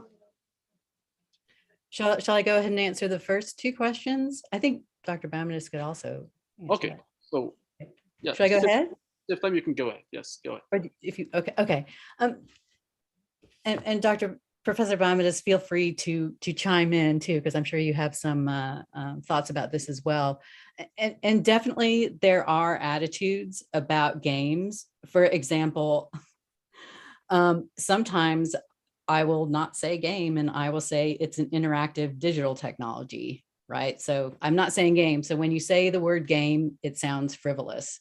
Mm-hmm. That kind of bothers me just because it is what it is. Take a look at it. But there's attitudes towards games. People think they're frivolous. And gosh, the other thing that I have seen too is like high tech professions like astronauts, doctors, engineers, they want the games to be very, very serious and not very fun. Mm-hmm. And that is what they say. But when you look at what they do, they'll be like, I never play childish games. And then you look and they're playing a Wii game. So there's a difference between what they say and how they think about themselves and what they do. And the other thing too, that I would say about the attitude is that the most powerful thing you can do when you have a game is to have someone play it. And another obstacle is that people will say, I'm not going to play it because I'm not a gamer. And that's one of the challenges that you as a serious game designer have to address. So one big problem is that a lot of people get into serious games because they love games. They put all these, game mechanics in it that only gamers know. Well, then all people who've never played a game before and aren't interested can't play the game. So you have to balance the challenge with a really intuitive simplicity. And there are games that do that. I've given examples in my blog. For example, there are fighting games where you can just like push buttons randomly and your player does something and it's funny and fun and you don't look stupid. And that's kind of what you want to do with a serious game, is balance the fun with some simplicity, but I make it more accessible.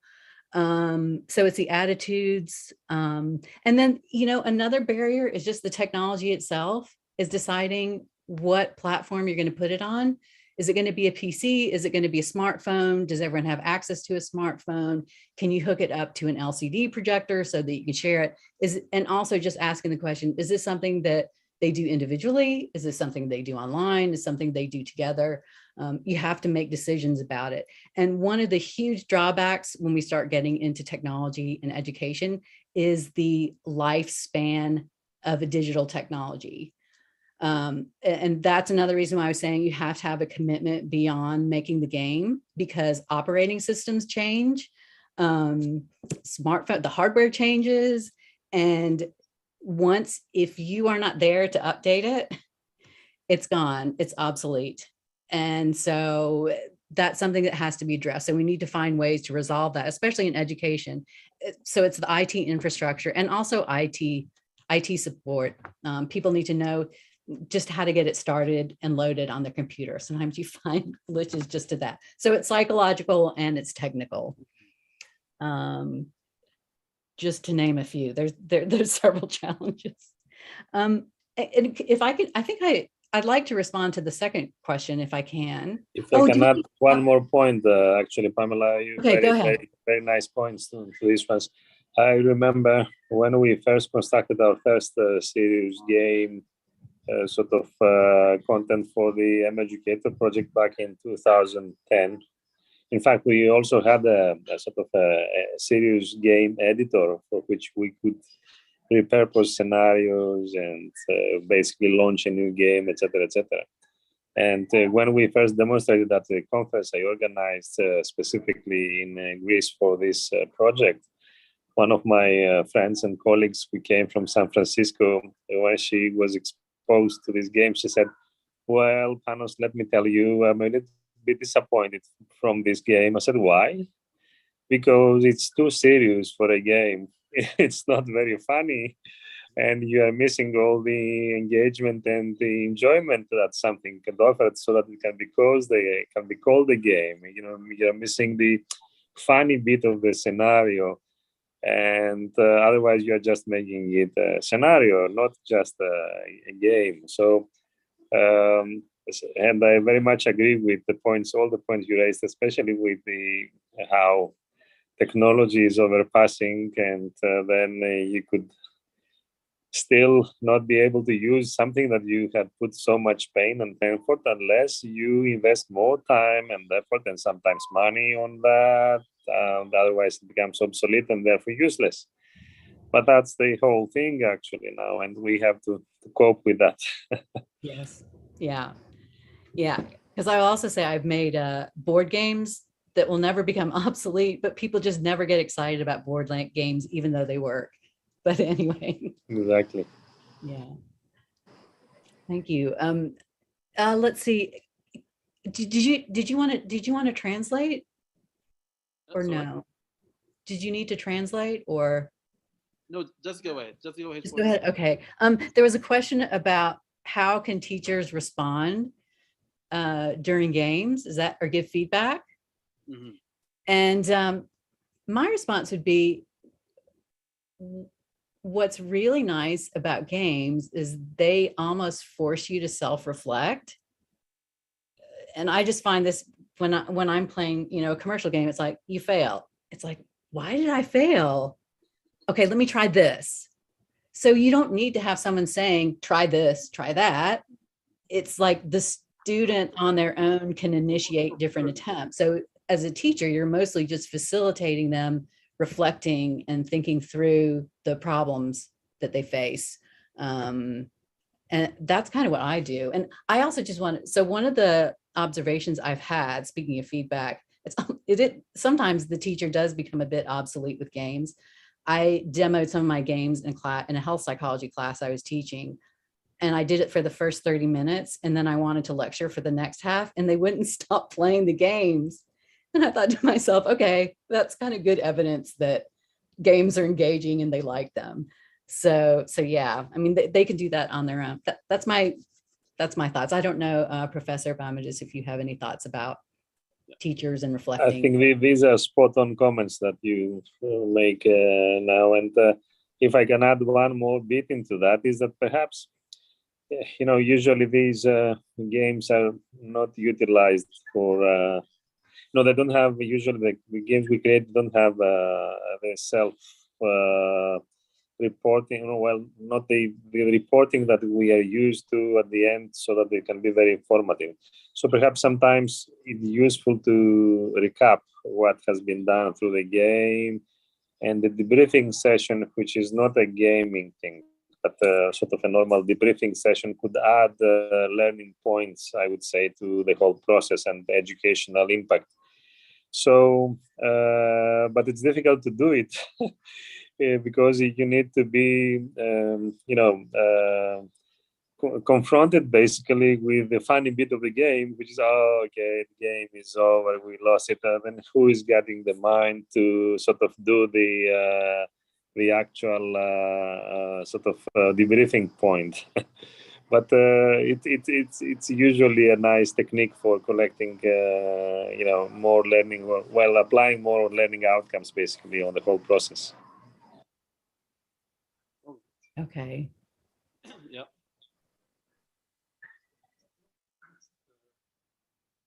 Yes, I'm listening to one members from the audience for another question.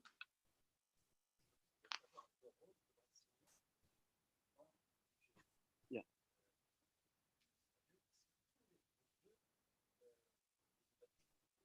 Mm-hmm.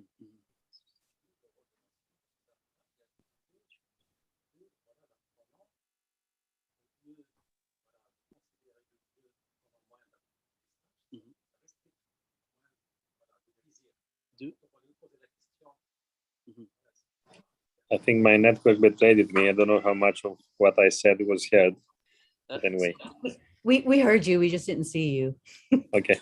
Do you want to see him?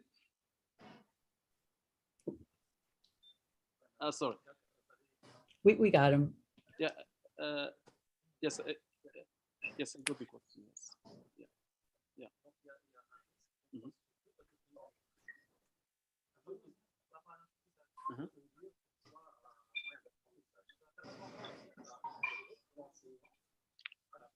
Okay.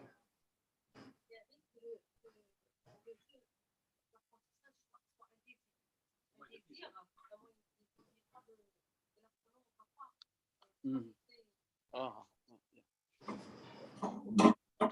Well, so the question is about the role of the teacher in designing and implementing a game, and the worry is about how can a teacher balance between the benefit of the game as an educational tool and also as a means of entertainment, because sometimes the entertainment side, okay, may overweigh the educational one. So how can a teacher balance between the two?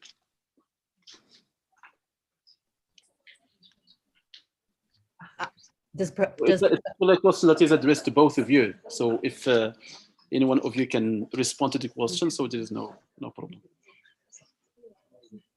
Yeah, I would simply respond by saying that this is true. I mean, it's always not a conflict of the two ideas, but perhaps there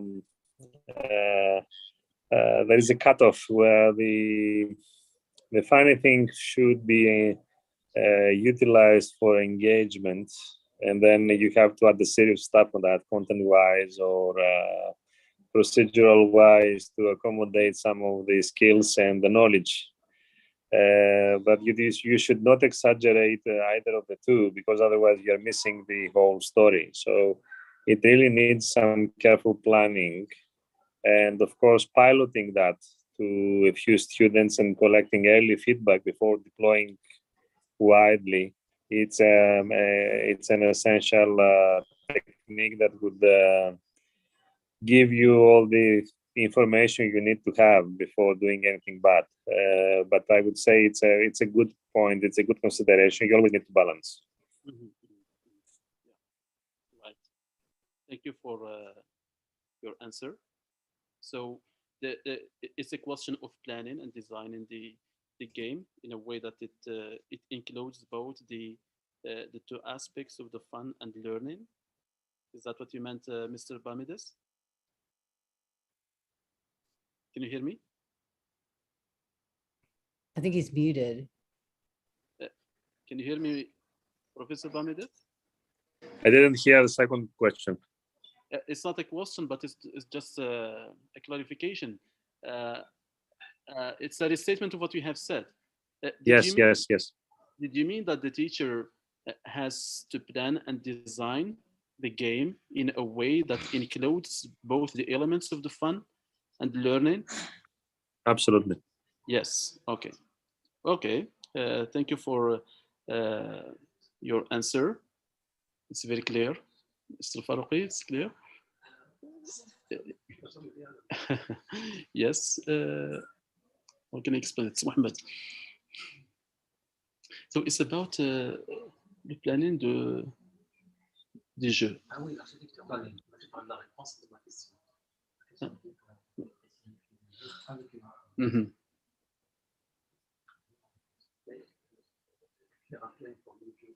fait le planning des jeux.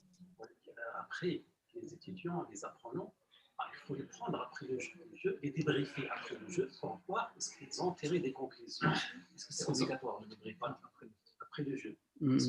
Parce que c'est là, en fait, le rôle de l'enseignant, c'est de débriefer les étudiants, les apprenants après le jeu, pour voir est-ce qu'ils ont appris quelque chose, est-ce qu'ils ont atteint, parce qu'il faut tracer les objectifs pédagogiques. Et après, à la fin, il faut les débriefer pour voir est-ce qu'ils ont atteint les objectifs pédagogiques. Donc, s'il n'y a pas ça, je crois l'intérêt du jeu. Yeah. Dans la conception du jeu, comment faire le débriefing des étudiants pour savoir leur feedback sur... Yes. Yeah, actually, he is wondering in what way a teacher can make sure whether students have actually learned what they were supposed to learn throughout the game. It's an evaluation issue here. Okay, how can a teacher evaluate the outcome, the learning outcome of that game? I think Pamela can answer that. Yeah.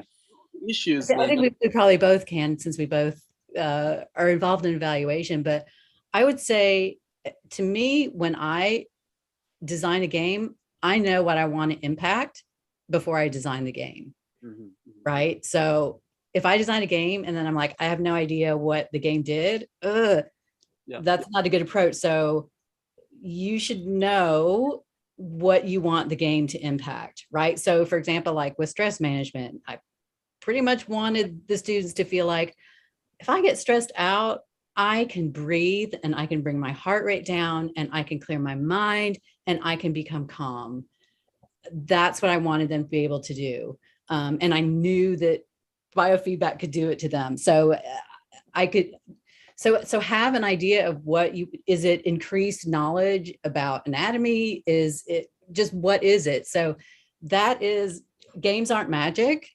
And I would say that people don't want, so the way that I make a game is I figure out what problem needs to be impacted and that I can measure. So for example, I made a game for kids with cancer. Everyone said, make them less depressed. I was like, they might be depressed, but they're not coming up as depressed on inventory. So we're not going to do that, but they're horrible at adherence. So I'm going to do that. And there are ways to measure that. So that's kind of a short answer of have the end in mind before you administer the game.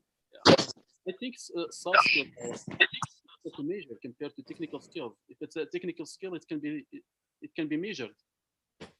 Soft skills can be measured, believe it or not. So I'm a psychologist, and psychologists, we're really picky and we love to measure immeasurable things like confidence. We measure stress. There's physiological stress, there's psychological stress. Soft skills, leadership, there's different leadership evaluations, but take a look at that of how people evaluate it, right? So communication, there's lots of different ways to look at communication, lots of different ways to measure knowledge. So, but you have to be kind of creative. And that's why I keep saying that making a game is an interdisciplinary effort, right? So if you're in medical school, if you're, in your profession, if you've never used psychometric tests, you might have to start using them when we start looking at impacting soft skills. And make sure you're using the right one, but work with someone else. This also brings me back. I want to say to the previous question about how do you balance the serious goal with the game?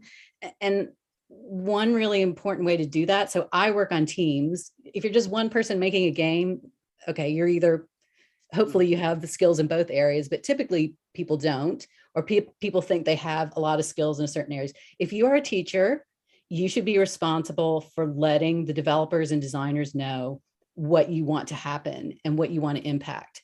You should not design the game. You should not say to a developer, I want you to do a sim. I want you to do a Tamagotchi. I want you to do, you know, a shooter game, or I want it to be like Fortnite. Let them figure it out. And also, I will also walk into teams, and there are designers and game designers who are looking through textbooks, getting the information. They should not be spending their time doing that, because you as a content expert should be delivering that to them. And also but that's how you have to be kind of strict. And it actually takes a lot of soft skills to do this. Yeah, that's true. Okay, right. Following, I have another question.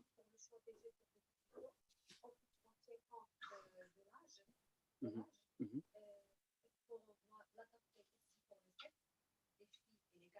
Mm-hmm.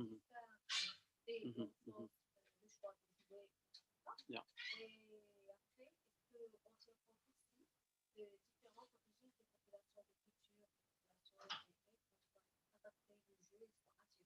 Mm-hmm. Yeah. Right. So this question is related to the choice of a game. Should a teacher take into consideration, for example, the age of the students, their gender, their cultural background? So are these issues, are these factors that the teacher has to take into consideration when selecting a certain game for his students? Meaning that, for example, a certain game that may be effective, for example, in the American context like yours, could it be effective also in the Moroccan context regarding the different cultures? Okay. I'm going to say that remains to be seen. That's an empirical question. One thing about video games, though, is that because they're visual and interactive, they tend to be more accessible internationally. For example, Japanese games, even with Japanese subtitles, are very popular in the US because people really enjoy the gameplay. But this is also where evaluations come in, I think. You know, when you ask, has it been tested with these groups before? Perhaps it's not appropriate for your population. And if it wasn't made there, then, you know, maybe it's time to start making local games that are appropriate for your students. But I would also say try them. I've seen a lot of games that's why I said playing the game is really important, because people can be very prejudiced when they look at a game and think it's something, but you really have to play it to see how it goes. And the other thing I want to say is that just like not everybody learns well from a lecture or from reading or from, role plays, not everyone's going to learn well from the game, but we as makers of games try to make it as accessible as possible. And I think that's the interesting challenge for games, is to make them very accessible and usable. Regardless of age and regardless of gender? It should be, but sometimes I've also made games where the gender is very specific. So for example, I've made games for children with hemophilia, they're all male. I made games for adolescents with cancer, it's like 75% male. So I took that into consideration, but we also designed it so that it's accessible to females as well. And I think that's important, and a good way to increase accessibility is to have members of marginalized groups on your leadership team. Mm-hmm. Yeah, I mean, I've walked into development studios where they're making games to train like hospitality workers who are mostly female, and there's only males in the game, and they're not being sexist. It's just they didn't even notice. I mean, yeah. I was like, you have to have people there that people can identify with, and that's the other great thing about games. Sorry, I'm very enthusiastic about games. A lot of times, to make characters accessible, games will use like aliens or fantasy characters, right? They have no nationality, they have weird genders, so that you're not saying like, well, that's not really how we do it here or there. But games, because when they use fantasy, they can bypass a lot of these cultural provisions, some, not all. All right. Yeah, so that's clear. Go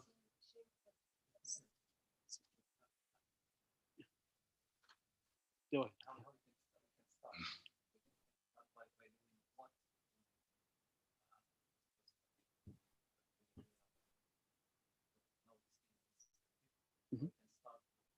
Designing games.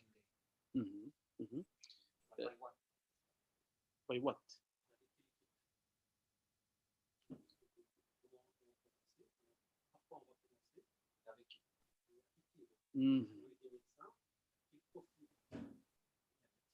Yeah. Yeah. All right. The following question is about what is the first step that a novice teacher, for example, can start with to design a game. So think of a totally beginning teacher in a medical school who intends to design the first game for his students. So what are some practical ways or some practical things that he can start with at the very beginning? And if you have any help, for example, that you want to offer to this novice teacher, so we will be so grateful for your help.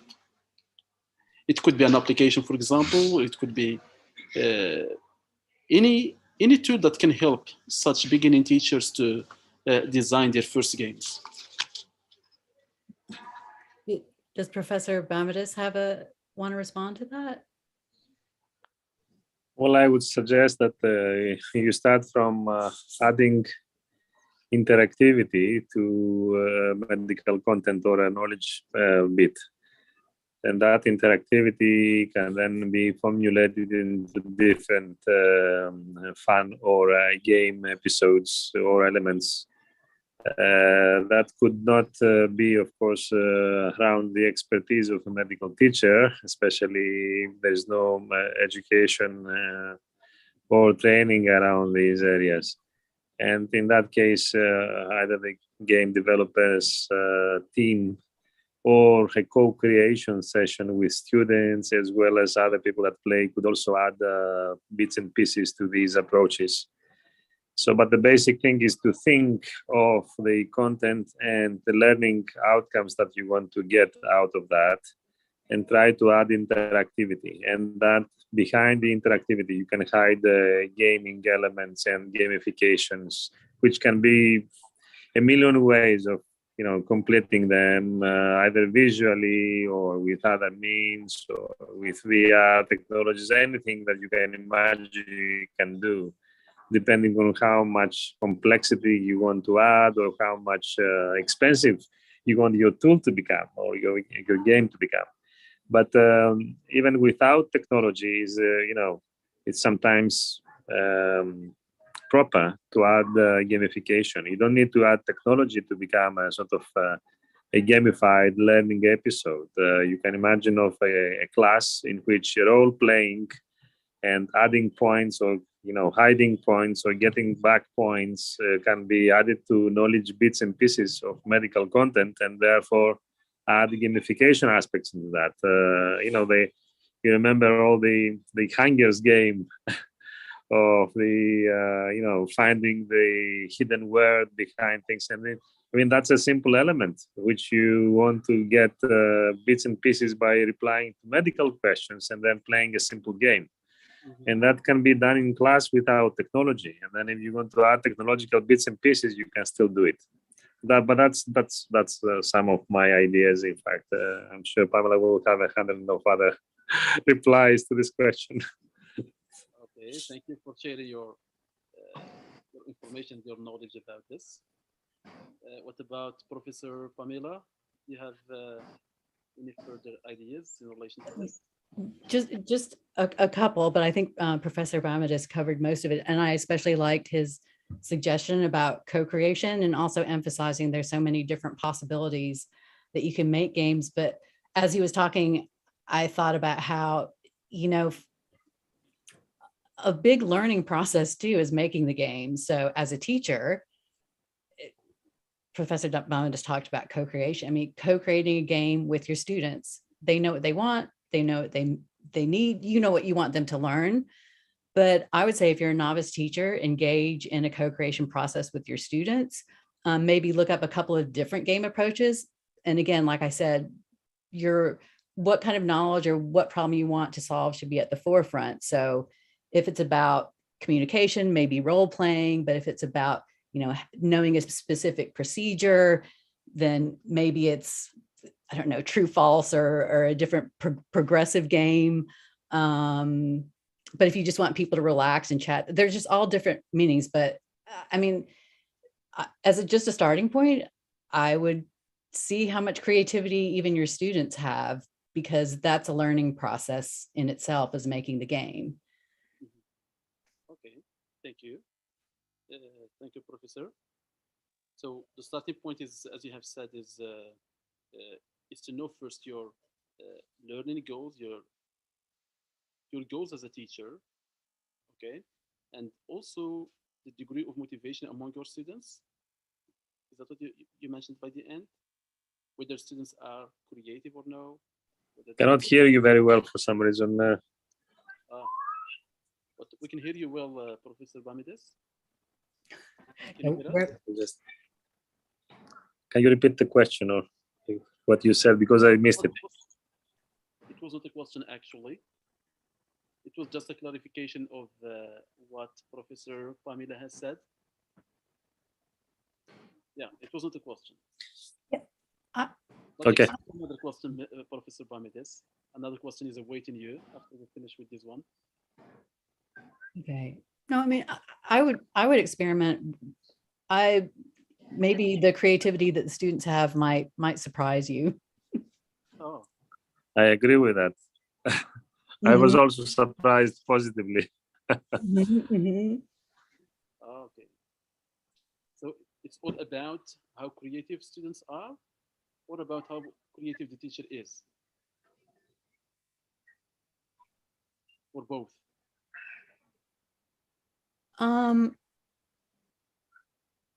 I mean, yeah, I mean, to me, you just have, if you want to get started, you're going to have to start experimenting, trying out different things, see what works, what doesn't work. Unless you find something in the literature that this certain approach is really good at teaching X, or experiment with existing games and see which one you like and see which one might fit. Yeah, yeah. It happens sometimes that you don't like a game, but your students like it. Well, does it reach the outcome? I mean, I have that problem with some of my games. For example, like when I make games for teenagers, the teenagers love the game and they learn a lot from it. The parents don't like it, and that actually makes it a better game. But yeah, well, I mean, that's something to consider. You know, because I come from a generation that didn't grow up with games, so to a certain extent, you know, it's not second nature to me. And I know a lot of people don't like games, they don't play games, or they're prejudiced against games. So, yeah. I don't think it's a measure of creativity. There's different types of creativity and different types of interests that people have and skills. So I do think it's a matter of experimenting and trying. All right. All right. Yes. I agree with that. Yeah. Do you still have any further comments, Mr. Bamides? Any further comments or clarifications that you want to add? I think that what Pamela just said is quite true. I would say that usually we try to fit for purpose the design of the game, in the sense that we try to fit the audience. But again, it's not, I would say, it's not an overall consensus that everybody has to like it or everybody has to learn it in order to have its impact sometimes, you know. Perhaps, you know, we have seen poor designs, which had a lot of serious elements in there and they could do their job. And similarly, incredible designs that could have little learning impact. They were funny, but not you know, too much to learn from. So it needs a lot of you know, experimentation. I would say, try and see what works and what doesn't work. If it is widely applied, or if it's not widely applied and fits only a specific target group or a specific culture or whatever. So there is a lot to consider, but you know, results are going to reveal you from the experimentation, are going to reveal you whether you have been successful or not. But you have to go through this journey to realize this. It cannot be pre-estimated, I would say, predicted. Yeah, that's true. That's true, actually. So, any further comments or clarifications from Professor Pamela? Do you have anything else to add before we conclude this session? No, I just want to thank you for the opportunity to speak to you. And I look forward to seeing and hearing about your progress working with games, and wish you a lot of luck, and hope you see that it impacts outcomes and that you have fun with the games all along. And I really do look forward to seeing what you do, because, you know, video games are growing rapidly in the Middle East. It's the fastest growing, and video games are growing the fastest in the Middle East. It'll be interesting to see how you kind of go with that flow and incorporate games in your curriculum. And I also think it would be interesting and really important to think about how you are going to make games that fit with your culture, and also the particular patients that you have and patient needs that the previous games haven't been designed for. So I look forward to seeing some outstanding games come from your medical school. Yeah. But thank you. Yeah, thanks a lot. Thanks a lot, dear professors, for your insightful information and for your generosity in sharing with us your knowledge and your practices, your classroom practices. Okay, actually, we have learned a lot from you, and I'm sure that the audience here gets inspired with your ideas, and they will appreciate it if you have something, for example, that you can share with them. Okay, so we have so many professors here who are actually interested in the issue of games. So if you have, for example, a website or an application that you would like to share with the audience, so we will be so grateful, because actually games are very useful as an educational tool that engages and motivates students. Okay, so maybe in the future, if you have anything to share, so we would be so grateful. We are closing just in time, very efficient and effective. Thank you very much for your participation and interesting remarks and ideas. So we call it a day. Thanks a lot. Okay, yes. Thank you. Bye-bye. Yes, thank you. Thank you. Bye-bye. Bye-bye. Bye-bye. Bye. Yeah, see you.